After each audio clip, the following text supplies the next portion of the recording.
छत्रपती शिवाजी राजांचा पाईक मी तानाजी माणूस रे म्हणतात या देहाला गडाची माहिती काढण्यासाठी आलो या कोळीवाड्याला. हा म्हणता म्हणता नाही खोले माणूस रे छत्रपती शिवाजी महाराजांसाठी हा कोळीवाडा सहाय्य आहे. काय माहिती तुम्हाला लागते आम्ही तुम्हाला पुरवायला तयार आहोत. सहाय्य करून घेतलं कोळ्याला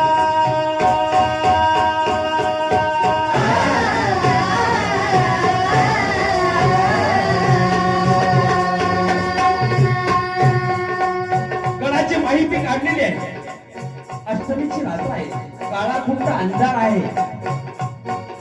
शॉर्ट बट स्वीट थोडक्यात गाण्याचा प्रयत्न करता बघा. थोडा बराचसा लांब आहे. काळा खुंट अंधार आहे. सूर्याजी माळुसरे यांना सांगितलं तुम्ही कल्याण दरवाजा गाठावा.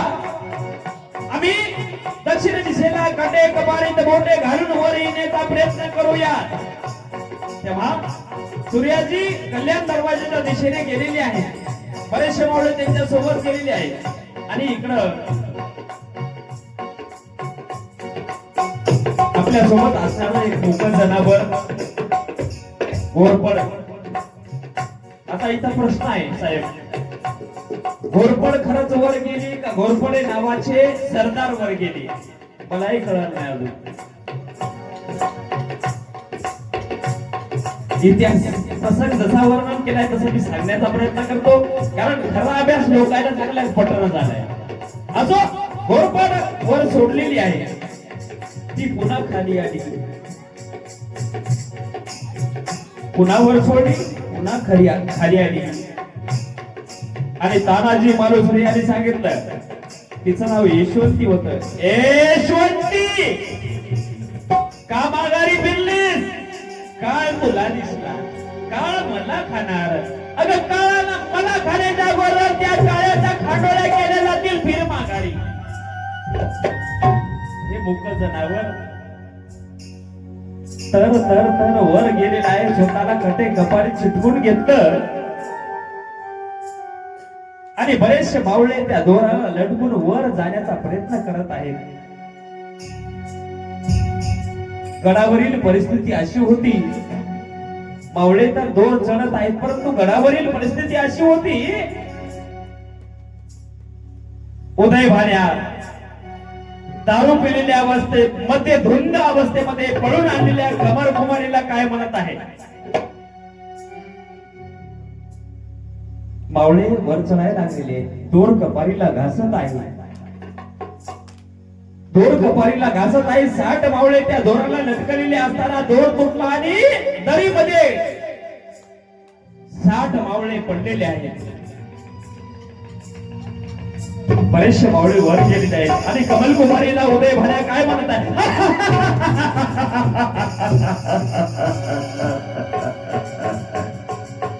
आओ मेरी बेगम, आओ मेरे बेगम, तुम्हें यहाँ बचाने कोई नहीं आएगा. सुना था कि द्रौपदी को कृष्ण ने बचाया था, यहाँ कोई कृष्ण नहीं आएगा. बरेचसे मावळे वर गेलेले आहेत. शेलार मामा सुद्धा वर गेलेले आहेत आणि पाठीमागून आवाज आलेला आहे. तानाजी मालुसरे वर गेले आणि तानाजी मालुसरे यांचा आवाज आला. ए हिजड्याच्या अवलादी, हिच राजा म्हणले लक्षात आलं. धर्मांतर केलं की त्याला शब्द नाही साहेब. कुठल्याही धर्मात राहा, स्वाभिमान धर्माचा ठेवा. तुझा बाप इथे हजर आहे. सत्ता भोगण्यासाठी मुस्लिम झालेल्या उदय सिंग राठोडा, हिम्मत असेल तर माझ्याशी युद्ध कर. हा आवाज होता तानाजी मालुसरे यांचा. आणि दोघांमध्ये युद्ध झाले. 42 वर्षाचे तानाजी मालुसरे, 25 वर्षाचा उदय भाण्या. दोघांमध्ये युद्ध सुरू झालेलं आहे. वर वर करती वाराला,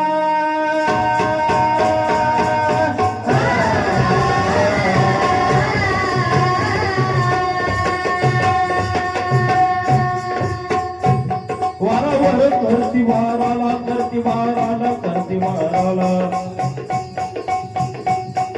सप वार करत आहे. 42 वर्षाचे तानाजी मालुसरे यांची ताकद थोडी उदय भाण्याच्या समोर कमी पडत आहे. धानीवर सपासप तलवारीचे वार होत आहेत.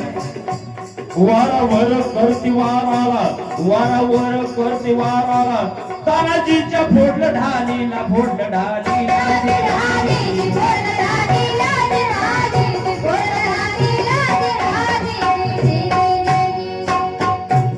कमरेचा छेला काढलेला आहे, डाव्या हाताला गुंडाळलेला आहे आणि त्या डाव्या हातावर वार झेलत आहे तानाजी मालुसरे.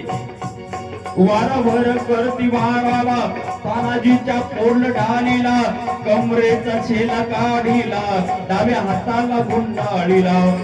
आणि शेवटचा एक वार झालेला आहे डाव्या हातावर की तानाजी मालुसरे यांचा डावा हात तुटलेला आहे.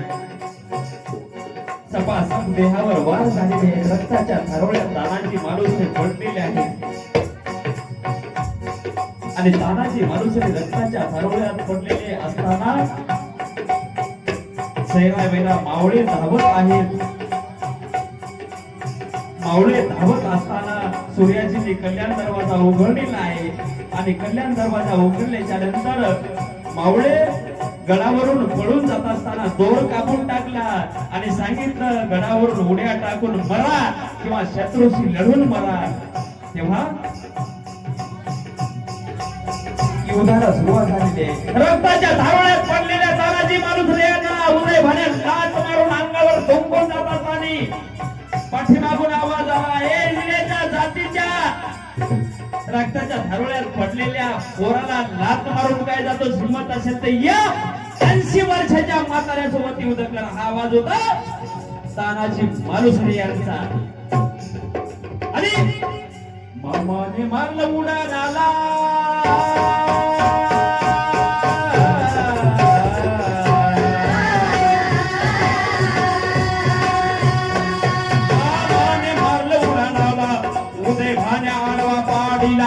दाताने फोड नरडीला, दाताने फोड नरडीला, उभा चिरला उदय भाण्याला, उदय भाण्याला.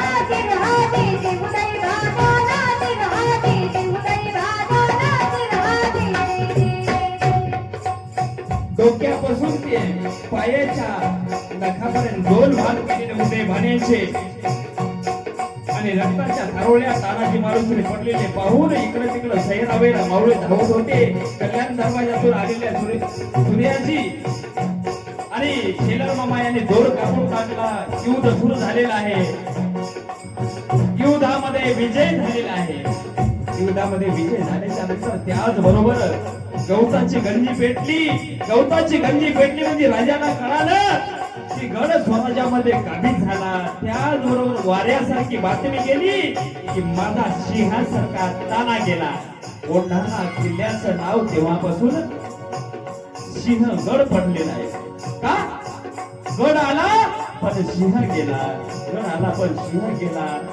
तेव्हा सूर्याजी आलेले आहेत. रक्ताच्या धारोळ्यात पडलेले आपल्या भावाकडे पाहून कविता काय म्हणत आहेत?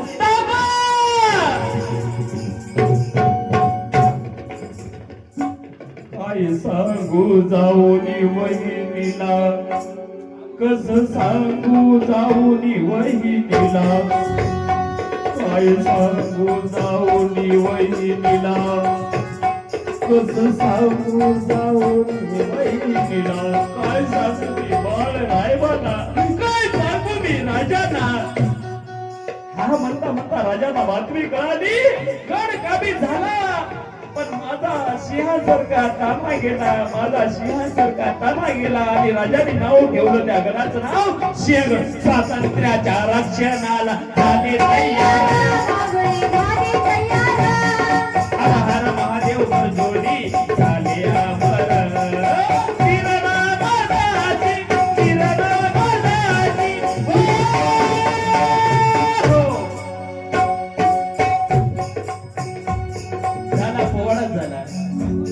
काही चुकला असेल ते शब्द माझे आणि चांगला वाटला असेल, कोणाच्या डोळ्यात अश्रूचा थेंब आला असेल तर छत्रपती शिवाजी महाराजांच्या इतिहासातील खरोखर प्रसंग. तानाजी मालुसरे नावाचा एक सरदार ज्यांनी की आपल्या स्वामीसाठी स्वतःच्या देहाचं बलिदान देणारे असे महापुरुषांच्या काळामध्ये लोक होते. आता आम्ही कुठं चलो आम्हालाच माहित नाही. सकाळी इकडं, दुपारी तिकडं, संध्याकाळी तिकडं. असो, म्हणून महापुरुषाच्या जयंत्या होताना महापुरुषांचं गुणगान गाताना त्यांचा इतिहास आठवणं गरजेचं आहे. असं चांगलं वाटलं असेल तर घ्यायचं, आणि एखादा शब्द जर कदाचित माझ्याकडून वाईट गेला असेल तर स्वतःचं लेकरू समजून मज पामराशी काही थोरपण पायीची वाहन पायी बरी, तेव्हा लेकरू समजून मला क्षमा करसाल. धन्यवाद.